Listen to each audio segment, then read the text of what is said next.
Give me a break, man. Give me a flake, man. Give me a break, man. Give me a break, man. Break, man. A break, man.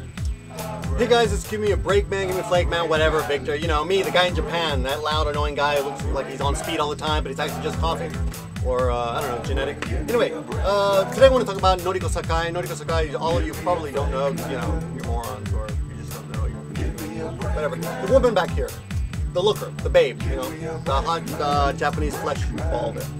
She has something called an idol, and this is something that I've been kind of looking into recently. I thought, you think you know Japan. One of the funniest things for me as a foreigner living in Japan is that you get a lot of foreigners who come over here, and then after 6 months, like they know Japan. They're going to explain Japan to you. But let me tell you, after living here for 18 years, you're never going to know Japan for sure. You're always going to be learning something, and if you're not, then you got your eyes closed, because even Japanese people are learning something. I have discussions with Japanese people all the time. We often discover something about Japan we didn't know.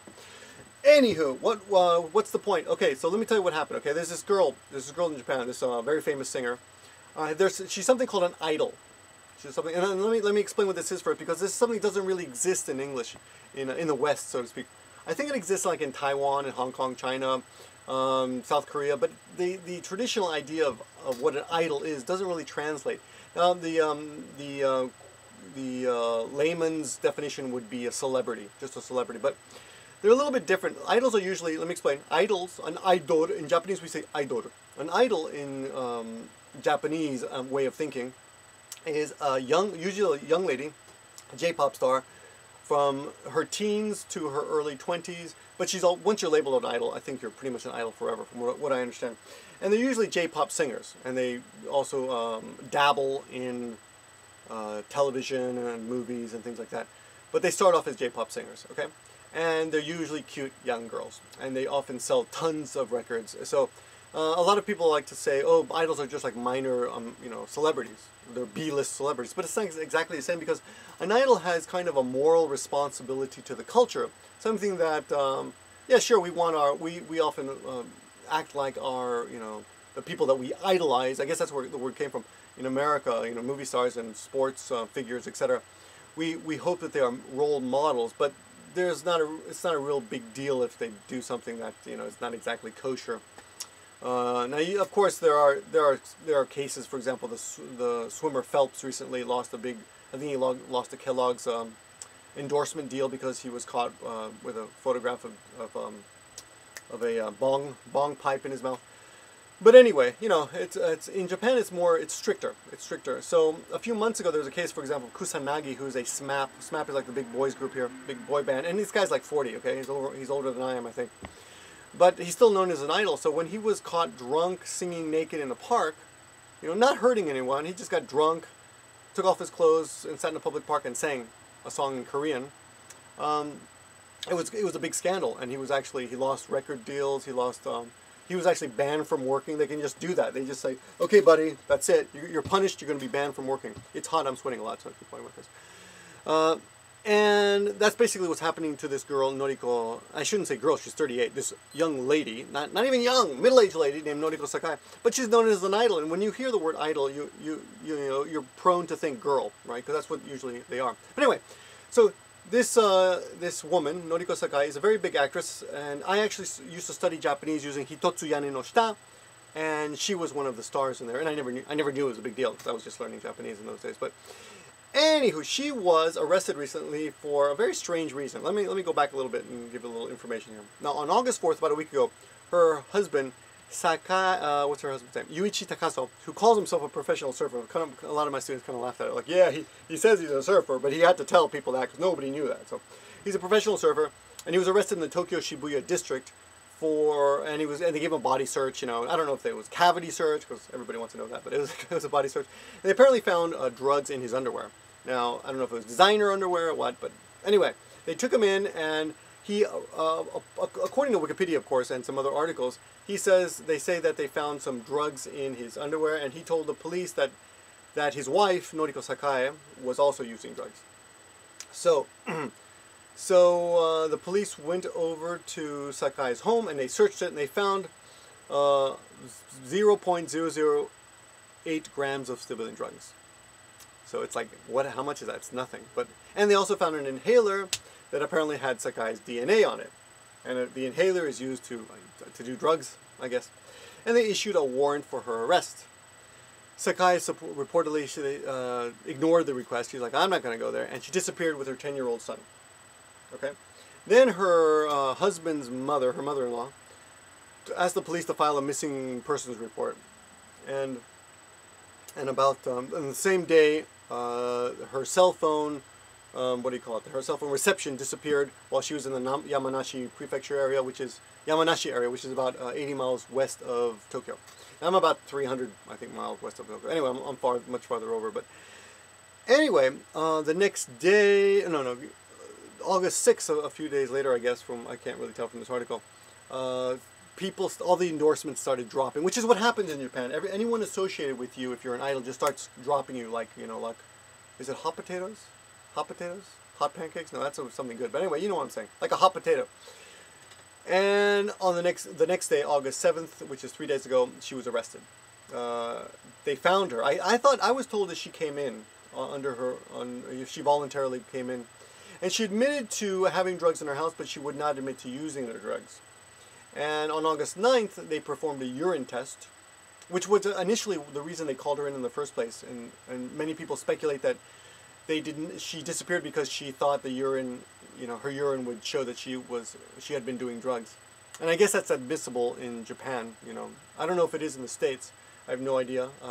Personally, I think drugs are stupid. I know a lot of people use them. Personally, I think it's just not my cup of tea. I think drugs are bad, okay? So, anyway, they performed a urine test on August 9th, and it came up negative. It came back negative, so, they couldn't find anything. And the prosecutor says that because of the small amount of drugs that were found in her apartment and the lack of evidence, that they're probably going to have to drop all charges. But here's the thing. This is like major news in Japan, and it got me thinking, why? And that's why I started looking into this whole idol thing, and I discovered that, idols are treated differently. They're expected to perform in a moral... to be role models, to perform in a way that is acceptable to society and what society deems as acceptable. And for any of you who are interested in Japan, you really need to be careful about drugs. I mean, whatever freedoms you think you might have, they just don't exist. Though you think you might deserve those freedoms, in Japan, doing drugs is stupid as hell to do, and I would never, if that's something you're into, then maybe Japan is not the place to come. Drugs of any sort here. There's no, in America we talk about, gateway drugs and, little pots, no big deal. Obama did this and Bush did that and Clinton did this. In Japan it's like any drug marijuana is the same as doing, angel dust, on the back of a hooker's, ass or whatever. Sorry to all hookers I've just offended, but, whatever. Okay, so, yeah. So drugs are serious business here. Don't do them. Don't come over here looking for them. It's not worth it, unless you've got nothing to lose. As soon as you get anything, if you like this country, you want to stay here, stay the hell away from drugs. All right? So what's ironic is that, so they might drop charges, and that's basically it. But what's ironic is that all the big companies in Japan are starting to disassociate themselves from her, like, okay, let's, she's not going to be our spokesperson anymore. Her song is actually #1 on Apple's iTunes in Japan. #1. And a bunch of our other songs are also in the top 100 now. And Victor Entertainment, the company, no connection to me, they've also increased the prices on her CDs and DVDs, and despite that, they're all selling very well.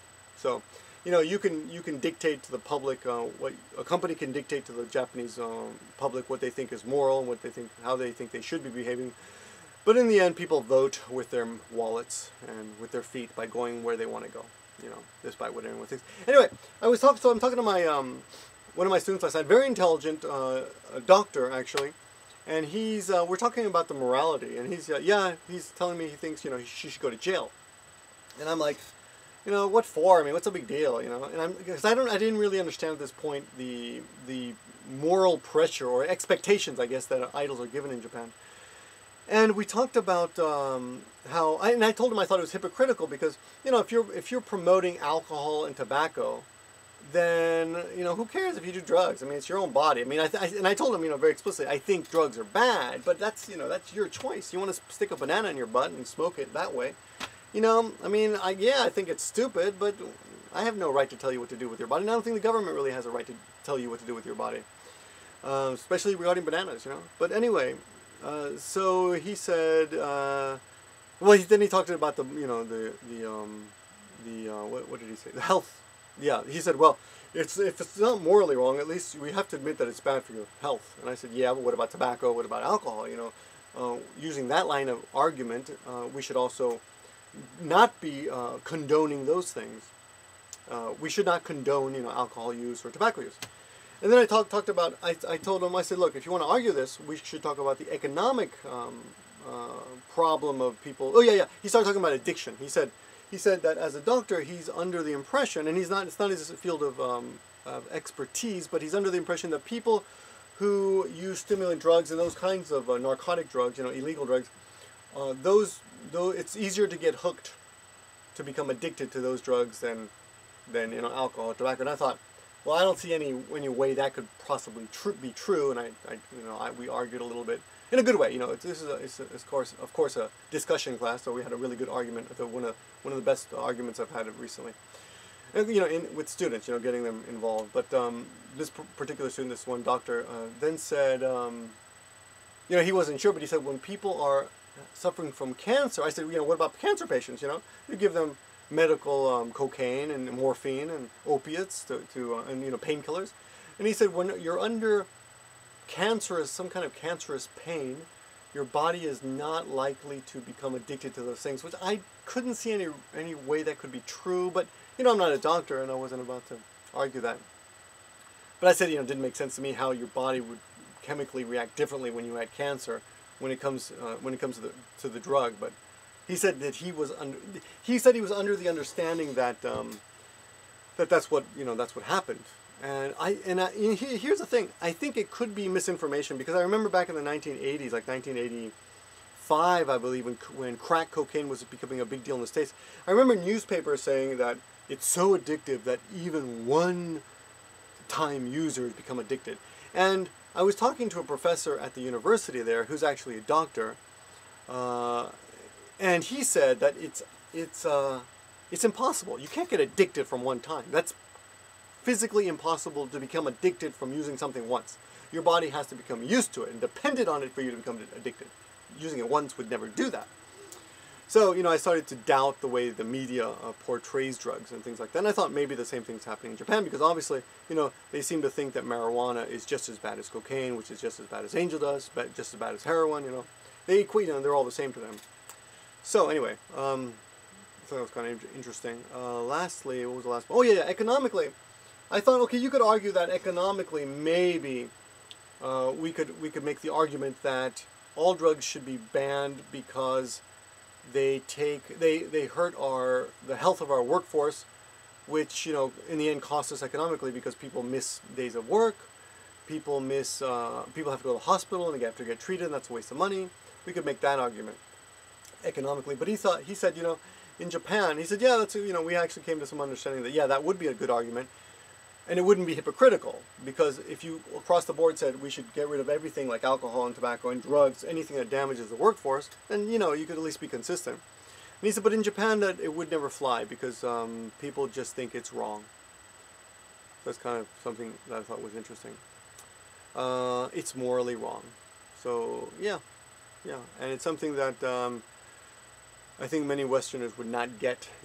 So one of the key lessons is, if you're going to live in another country, you really need to understand what they think is morally right and morally wrong, regardless of what you think. I mean, I'm not saying you should change your opinion, of course, of what you think is morally right and morally wrong, but you should definitely be aware of what is acceptable in the country that you're in.